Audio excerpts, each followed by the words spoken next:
Hello, everyone. All right, today is day 17 through 23. I know I'm pushing a lot of them together here, trying to keep up. You know how it is. We get busy. So let's get into it. Here are all of our questions.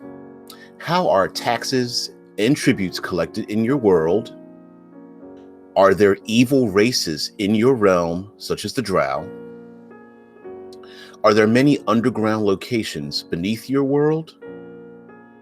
What fantastical bodies of water are there? What's valuable in your world? Gold? Something else?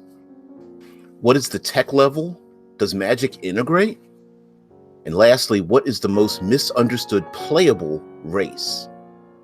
All right, so let's go back to the top. How are taxes and tributes collected in your world? Well, in my world, there's 12 houses, and the House of Dawn is the financial house. And technically, they are the ones who collect, moderate, distribute, and control the economic forces in the world. But they require the use of other houses in my world. So the House of Earth, the House of Stone is needed for protection on roads. The House of Day, which are like the pinnacle of knights, are used to punish criminals that may try to rob or cheat the system. And of course, the House of Night is the house that is able to infiltrate and hide and sneak into, say, evil criminal organizations that want to use and abuse the system as well. And then there is the House of Air, who are investigators that move alongside the House of Dawn in terms of investigating crimes and figuring out those individuals that try to assert the system. Now, of course, taxes and tributes do not necessarily mean it's all coin.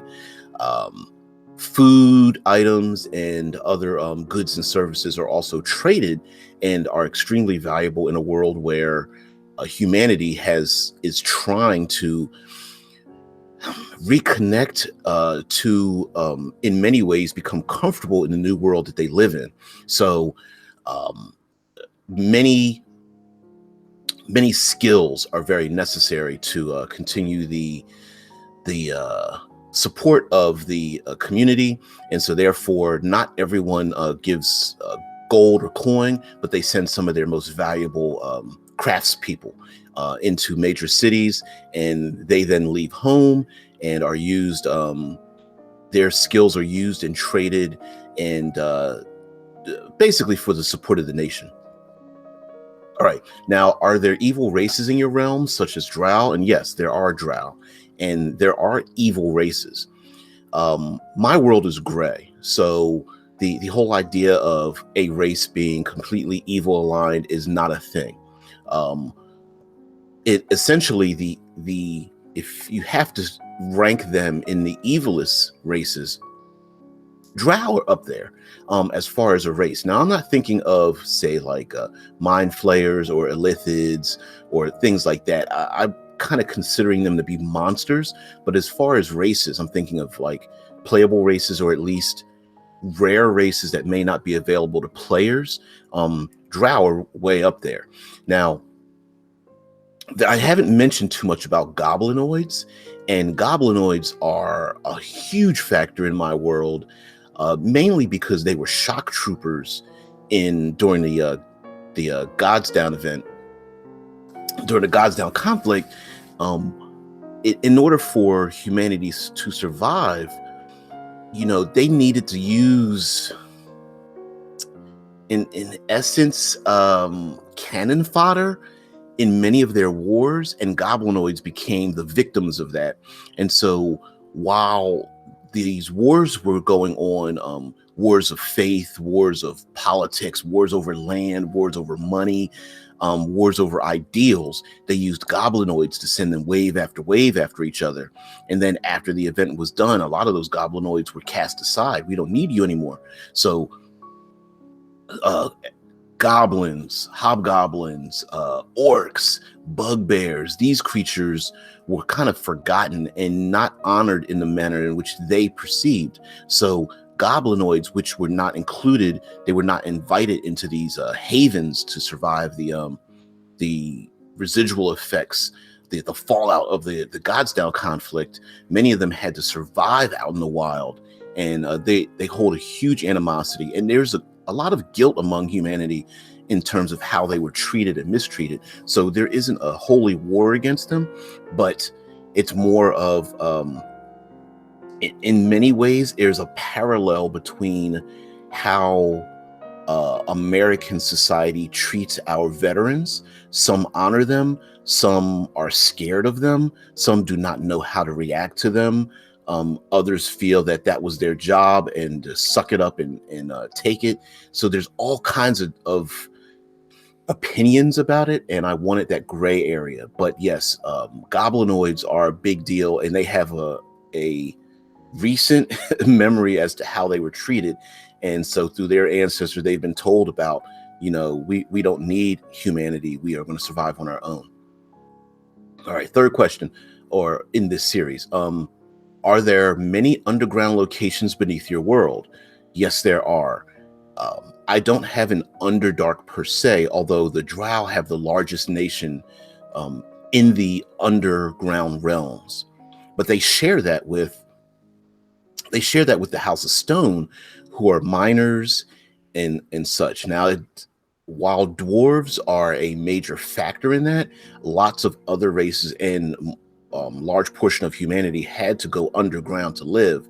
So there's a lot of underground conflicts in terms of that. And I wanted to have a vast underground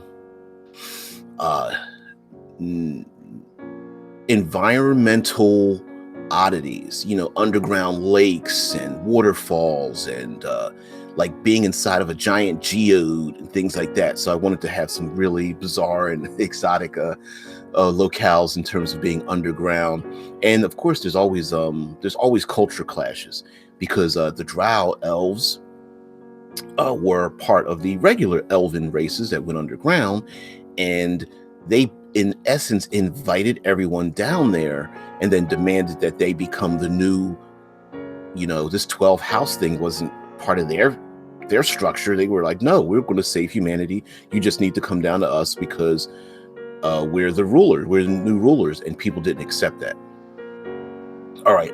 What fantastical bodies of water are there? I've got quite a few. I have the shallow sea. I have chalice. And there's also the river sea. The shallow sea, because the environment was altered so much in my world, there's a vast sea that's not very deep. You might say between 30 to maybe 100, 150, 200 feet deep, but is very wide. And because the water had been shifted so much over land that didn't normally have ocean water in it, there's lots of trees and rocks and outcrops and such, and this affects the turbulence of the sea. So there's a lots of whirlpools and eddies and flows and things, and so we have this vast sea of like short waterfalls and surprise whirlpools and shockingly calm areas right next to areas where it's like frothy and things, and so it's extremely difficult to navigate. And therefore the house of water, the house of the river sea, is the house that it has the skilled people that can navigate a lot of these waterways. Now there's a chalice. Chalice is a community that lives on top of a caldera.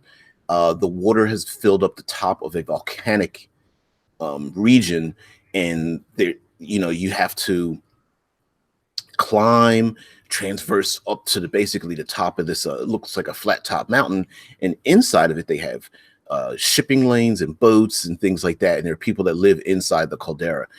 There's also a manner in which boats from the outside can actually be lifted up in a pulley system to bring those boats up over top of the edge and inside of the caldera.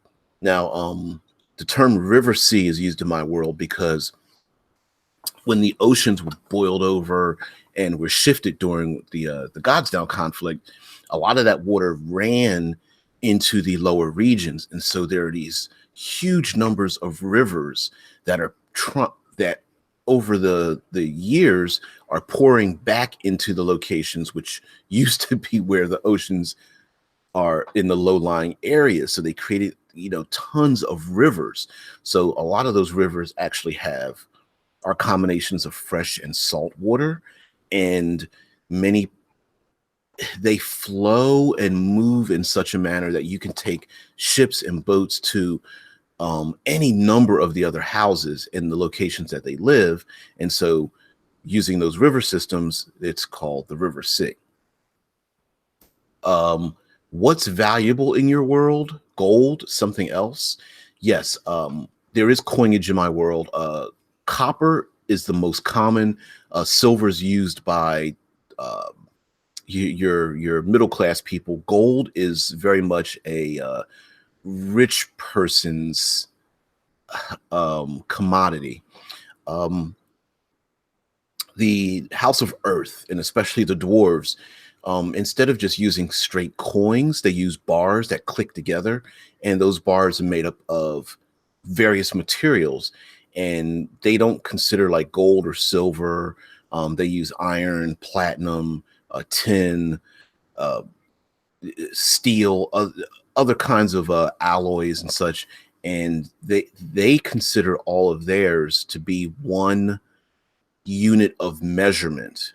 One is not more valuable than the other, and each bar is basically the equivalent of 5 coins. And the elven race in my world only uses silver and platinum. The other materials, while they trade with them, they don't really keep them. So they do mint silver and platinum, but they don't use the other ones. But absolutely, salt and seed and grain are the most valuable things in this world. People need to eat, and those things help people survive, to cure foods, to have them last longer. So really, salt, grain, seed, and even livestock are very important in my world. What is the tech level? Does magic integrate?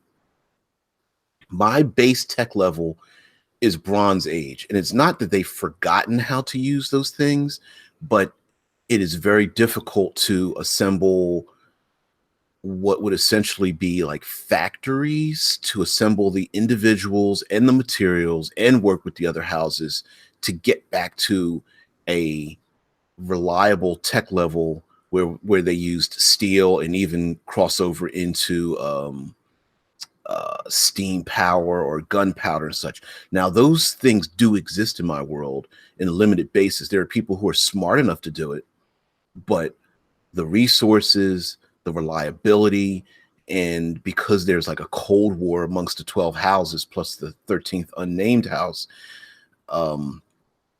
setting up a gun factory is an easy way to get yourself for people to find you, point you out as somebody who wants to disrupt the system. You are not a member of the Society of Roanarch, and you must be stopped. Of course, meanwhile, they'll steal your ideas, try to make their own little factory, et cetera, et cetera. But as far as the tech level, it's Bronze Age. And how I do that in my world, things below bronze level, so like using stone and flint and wood weapons, they are 1 die less. All the base weapons in my world are bronze level. Anything that is iron basically is a +1 weapon, and steel's +2. They're not magical in essence, but that's what their quality level would be. And through options, characters can start out with like iron and steel weapons, if they want to, including iron and steel armor, because most armor is bronze, basically bronze plating, things like that. And does magic integrate? That's the other part of it. Yes, magic does integrate. There is what would essentially be hedge magic in my world through herbalists, apothecaries, and alchemy. And that's your typical, like, sprinkling of powder, using enchanted words, using hand signals and things like that. Now, as far as a national magical use, no. But there are communities, like there's a community um, where there is light 24/7. When you come into the city with a couple of copper coins or silver, flip over silver piece, own day globe follow you around and such. There is magic around the world. There's lots of magic that can be found in the corners of the world. And something that I didn't mention before, because this is going to tie everything back into the other questions, is that during the Gods Down conflict, I have a major city, and that major city is built around some of the artifacts that were dropped when the gods died. And one of them is a capital city that lives under the shield, bronze shield and helmet of one of the gods that had was killed in the conflict. And so you have this giant, what would be like a shield from 300 that's laying down, and underneath this dome is this society. And the shield has been pitted by time and by the environment, so light is able to pass through. And they use mirrored surfaces, bronze flat surfaces, and gemstones to reflect light throughout the city, so that there's light underneath this dark area, but it's well protected from the outside elements like acid rain and electrical storms and hail and things of that nature. And there's a giant helmet that's the governmental center that has been built up on the inside, and it looks like one of those split face 300 helmets. All right. What is the most misunderstood playable race? I was gonna go Dragonborn, but I'm gonna say probably the most let's go with a couple of them. All right, let's start with the Dragonborn. The Dragonborn are misunderstood because people feel that the dragon races want to step up to the throne of the other gods. And in many ways, that's true. The dragons do feel in many ways that they are quite superior to humanity. Whether they feel that they are the true gods, that remains to be seen. But the Dragonborn and many other members of humanity feel that the gods have they were petty and they let humanity down. Why wouldn't dragons step up? Now, Dragonborn in my world are born from essentially like dragon eggs, and they start out as like kobolds and smaller intelligent lizard type folk. And so during their shedding of their skin and growing into parity with humanity, sometimes people don't, they're like, I don't like kobolds, and all you are is just you may stand 3 times taller than what you used to be, but you're still like them, and that's not necessarily true. Goblinoids, while people understand goblinoids and what their purpose was and what their position was in these major wars, they're not trusted. They are essentially killing machines with nothing to kill anymore. And how do we integrate them back into society? So, and orcs are the worst, because amongst the goblinoid society, most people think that it's just, they're just all goblinoids, right? They're of one mind. A goblin, hobgoblin, orc, bugbear, they're all the same. And that's not actually true. Orcs are not necessarily part of the goblinoid society. Orcs were created by magic, essentially. The other goblinoids are a natural uh, birthed part of that race, and so they've been lumped in with the other goblinoids, but they don't like orcs, and they're pretty much treated bad. So in many ways, orcs are caught between a rock and a hard place, because on one hand, humanity doesn't like them, and on the other hand, the other goblinoids don't like them. And so orcs have become, even uh, one of the toughest, psychologically toughest races in my world. And then lastly, I'll go with the Blackfoots. The Blackfoots are like minotaurs, satyr, and centaurs. They are misunderstood because they don't explain their actions too much. Satyr are actually the most communicative race. Essentially, if you want to play one, technically you're playing like a mix of an elf and a tiefling. Minotaur in my world are basically reskinned orcs, and centaur in my world are like reskinned Goliath. Okay, something like that. Goliath and wood elves. So anyway, long story short, they are misunderstood because they don't feel like they need to conform to, like living in cities and what humans and how humanity relates to each other. They don't have any hatred or anything. They just don't feel like they need to conform. They don't have the same biases and desires to build cities and expand across the world and create big nations. I mean, that's just not in their mindset.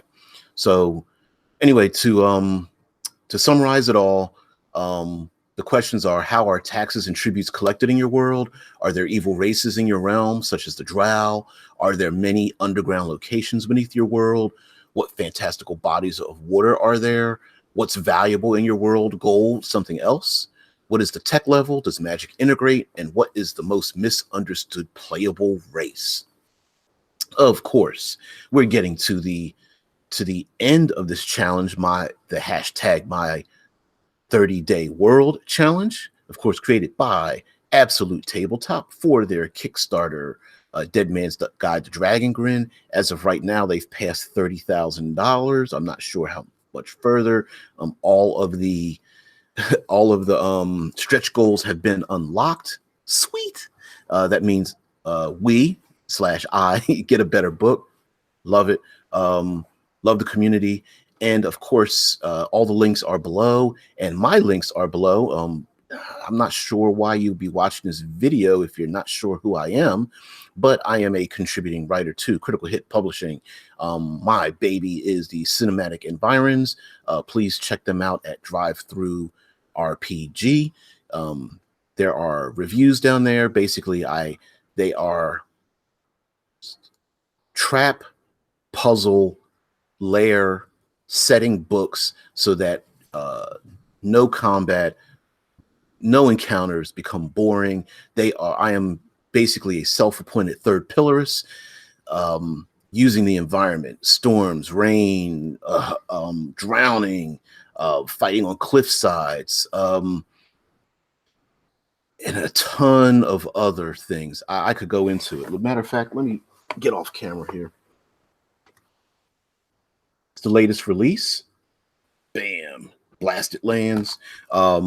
This one's all about apocalypse level things, volcanoes, just acid rain and all that kind of stuff. I mean, it's got lots of great art here by Alex.